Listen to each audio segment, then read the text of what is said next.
Hi homesteaders, my name is Melissa with Gullion Homestead and welcome to my channel where I focus on homesteading skills, self-sufficiency, and resilience. If you are new to my channel, please like and subscribe to help our channel grow. We really appreciate you being here. So today I have a couple of projects in the kitchen. The weekends are always so busy for us. I have lots to do in the kitchen, in the garden, and we own a winery, so we work our full-time jobs through the week. And then we pretty much tape everything that we can on the weekends for our YouTube channel. And Steve has some great ideas for the YouTube channel as well. So we are either taping, thinking about blogging, or we are bottling wine out in the winery. So today I am finishing up some projects after yesterday being in the winery all day. We bottled 2 different flavors of wine, which I know people are going to be excited about. And today I'm working on, we've got some plans this evening. So I am working on pulling together some things that I started a couple of days ago. So I have some apples from a local orchard. Last year I dehydrated apple rings so I would have apple chips. I still have a few of those left. But this year I had this idea of really just doing chopped apples because then I could just grab them in a baggie, but also they would be, and throw them in a baggie, you know, for lunch or whatever. But also these are going to be a great addition to like breads if we make breads, or if I want to make some cream of wheat or oatmeal and throw some apple in them. I was also thinking this would be a great addition to some teas we made.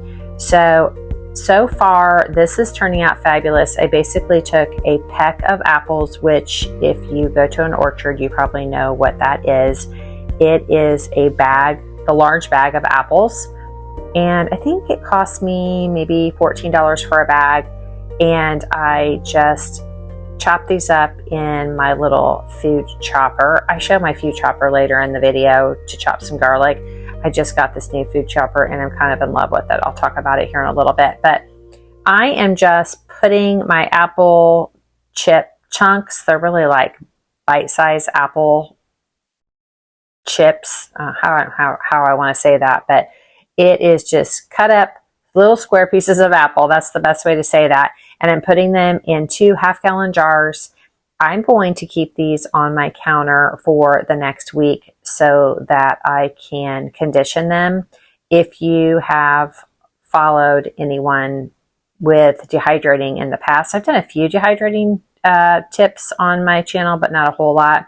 You basically are going to want to shake or just toss your dehydrated items in the jar for about a week just to make sure there's nothing sticking together, there's no condensation or moisture that builds in that jar, and that way you know that you've got a good dry product and that you will have no really problems with mold in the future. So I do this every time I dehydrate.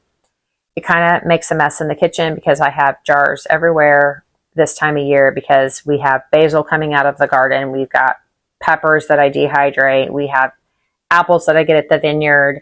So there's lots of things we're dehydrating. Sometimes I dehydrate sun-dried tomatoes. We didn't get, of course, enough tomatoes this year to do that, but we did that last year. So I have a lot of jars sitting around the kitchen as we are conditioning and moving towards preserving for the fall and for the rest of the year. So now that I've got that project done, I decided that I was going to go ahead and this morning go ahead and pull together dinner so that the plans we have later actually involve not eating. And so I wanted to make sure when we got back from our little outing that we have to do, that is from 4 to 6, that we can easily pull something together for dinner. So this morning I decided I was looking all over for my Asian lettuce wrap recipe. I could not remember where I had that. And then I remembered it was not something in one of my cookbooks. It was in a Maximize Living cookbook when I used to do Maximize Living, which is just kind of a healthy eating plan and chiropractic together. And I love that cookbook. There's some great clean recipes in there. And so that is, I finally realized that and found my Maximize Living cookbook. So I am going to just whip together some Asian wraps. I don't have any lettuce, so I'm going to have to run to the store to get like lettuce wraps. I did have some lettuce in the garden, and well, I let it bolt and it's super bitter now and would not be good with this. So this is what happens sometimes when either you don't pay attention or you don't harvest stuff quick enough from the garden. If it doesn't come out of the garden quick enough, then you absolutely have to be doing, you have to go someplace and get lettuce sometimes. It's just how it is. It's not the end of the world, but it's just how it is. So if you've watched this before, you know that we buy most of our meat from a farmer, and the only food that meat that I don't buy from a farmer is fish and chicken right now. So obviously fish, but being in Indiana, but we could buy some chicken locally, but I bought a few, but not on a consistent basis. So I have 2 pounds of beef here. I'm just going to brown up. Now this recipe is so simple. I could have pulled it together this evening, but kind of had in my head that I just wanted the kitchen to be clean when we got home and we could just heat this up really quick. And so you're just going to cook this up and make sure that all of the meat is browned nicely and separated. I love this little tool, this little plastic tool that I have for cooking ground beef. It does a great job. I used to cook my beef and then stick it in the food processor, get it really like fine because I love it that way.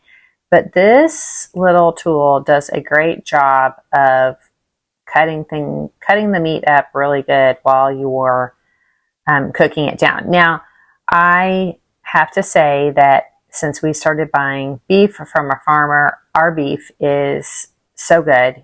It's so much better than buying from the store. I'll show here in a few minutes how I don't really know for sure that this is a low-fat beef, but it does not have a lot of grease, so I really feel like the fat content is really low. Now, I have some cans of mushrooms here. Mushrooms go into my lettuce wraps. Steve doesn't really love mushrooms, but I do. And I have cooked without mushrooms for years, and I've changed my tune on things and decided that I am going to start cooking with things that I love since I do all the cooking. So he's actually gotten on board with that. He will eat some things with mushrooms.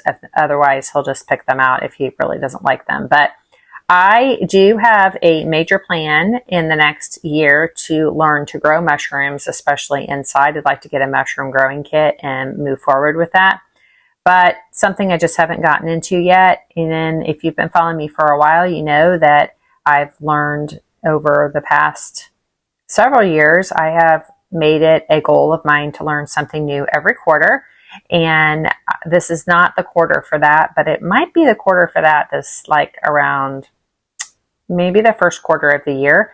I have so much coming out of the garden, or so many things that I've ordered to preserve, that plus we have vacation coming up and our wine business is taking off. So we've just have so many things going on right now that I just feel like that's just not one thing that I can add to my plate. But I do have, the main thing is I am planning a winter garden this year. And since I'm planning a winter garden, well, that's taking up a lot of my time. But I do have a plan to learn how to grow my own mushrooms. So meanwhile, I just buy canned mushrooms from the store. Actually, I buy them from Aldi for right now because they're very inexpensive. I really like the mushrooms that they had canned, and that's going to work for now. So as you can see from cooking down my hamburger, there's so little grease in this pan, like I was saying earlier. There really is just not very much grease at all. And that's how you know that your farmer is actually feeding your cow with just the best ingredients. So I'm not sure about this in particular farmer. He does not grass feed his beef, but I know that he has to use good stuff because of what we get out of our meat. But we do have a new farmer that we're getting ready to use that they actually grass fed their beef, but then they end their beef with a grain, and I'm trying to remember, I think it's like a whiskey grade grain, I think. I'm trying to remember, but Steve knows more about it than I do. But we are going to get our next cow from them. They actually raise their own beef, and then they sell it they have a shop as well, and their stuff is phenomenal because we've already bought steaks from them just to try that out. Normally we don't do that because we buy a cow, but I wanted to give them a try, or Steve actually was really wanting to try their beef, and so good, so good, so very good. All right, so this recipe's got it has an Asian flair, as it's called, Asian lettuce wraps. And typically this recipe has ground turkey, but I've never made it with ground turkey. I've always made it with ground beef because it's what I have on hand. And so this is just what we're used to. So this calls for nut butter. I don't put peanut butter in it. I actually put an almond butter in it. And of course, when you put almond butter, when you put any nut butters, they're a little bit drier, even if you have a little oil sitting on top. It's just hard. It is super hard to scoop that stuff up sometimes. So it has a great nut butter flavor to this beef. It's awesome. So this, I just took 2 pounds of ground beef, and then I tossed in 6 tablespoons of nut butter. Now I doubled the recipe because I have 2-pound packages of ground beef. So I just cook this in to kind of melt the nut butter so that it blends well into the hamburger. And then we're going to add 2 tablespoons of sesame seed oil. 2 tablespoons of sesame seed oil and 2 tablespoons of rice vinegar. And we're going to mix all of that together and let the flavors kind of melt together in the pan for a few minutes.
All right, took those mushrooms and chopped them up into smaller pieces. We took 2 cups of those mushrooms, so 2 little containers, and mix that into this mixture. So, we have rice wine vinegar, and we've got the nut butter, and all the flavors are melting together really nicely. That just doesn't take very long at all. And it probably took me, I don't know, maybe 15 minutes to make this whole meal. So it's a real fast meal. Like if you have a family, it's a great meal to pull together very quickly. Okay, here's this fantastic chopper I was mentioning to you earlier. This is what I chopped the apples up with, but I decided instead of cutting up my garlic the way I normally do, just because I wanted to see if this would work, I put this together. This thing is so easy. It cleans up so quick and so nice. It's so much easier than my food processor, especially for really small projects. And this is, of course, a small project. Just took my garlic. Look at that. Chopped that right up. I could have maybe put the garlic back on top and chopped it even smaller, but that was fine. And then I threw it back into my hamburger mixture. Okay, here you can see everything's coming together. It's almost done now at this point. I threw the garlic in, and I'm just going to let the garlic cook down a little bit. I turned my oven back down to low just because I wanted the garlic to kind of soften up and cook in with the mixture.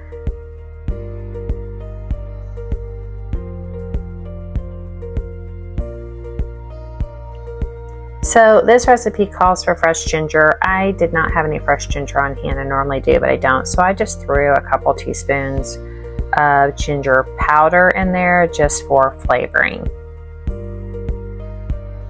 Okay, usually this calls for tamari, but I always have tamari, and apparently I'm out, which is so unlike me because I typically have a backup for my backup in my pantry, but I have not made these Asian lettuce wraps in at least a year, so I'm sure that's kind of what happened with my pantry staples. So I just used liquid aminos, which really kind of gives you close to the same flavor if you ask me. I think the liquid tamari is a little bit better, but I did not have any, so I just threw in the liquid aminos and actually tasted pretty good. I was pretty happy with this. If you've never purchased the liquid aminos from Azure Standard, they're very, very reasonable for a gallon, and I use them, the liquid aminos, for, I think there's 13 amino acids in there, and I use them for marinating most of my steaks and some garlic powder, so it's a great addition to your pantry.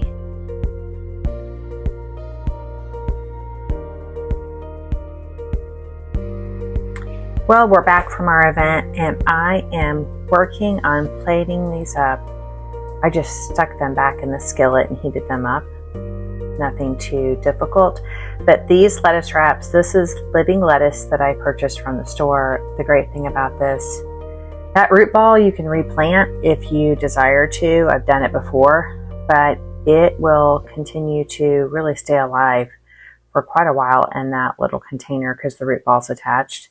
It's kind of a perfect scenario for people who don't eat a lot of lettuce and you don't want your lettuce to go to waste. I love these, but these are great little wraps, and you just fill your filling into the wrap, and then I place it on these cute little taco holders I have. This is great presentation if you have people over. So we are so grateful that you stopped by to see us today. If you don't know about our channel, Steve and I are empty nesters that are homesteading on a 1/4 acre lot with a goal to actually move out onto a homestead in retirement. So we would hope that you would like and subscribe so you don't miss any of our upcoming content. And we hope you're having the best day. Thanks again so much for joining us. Bye.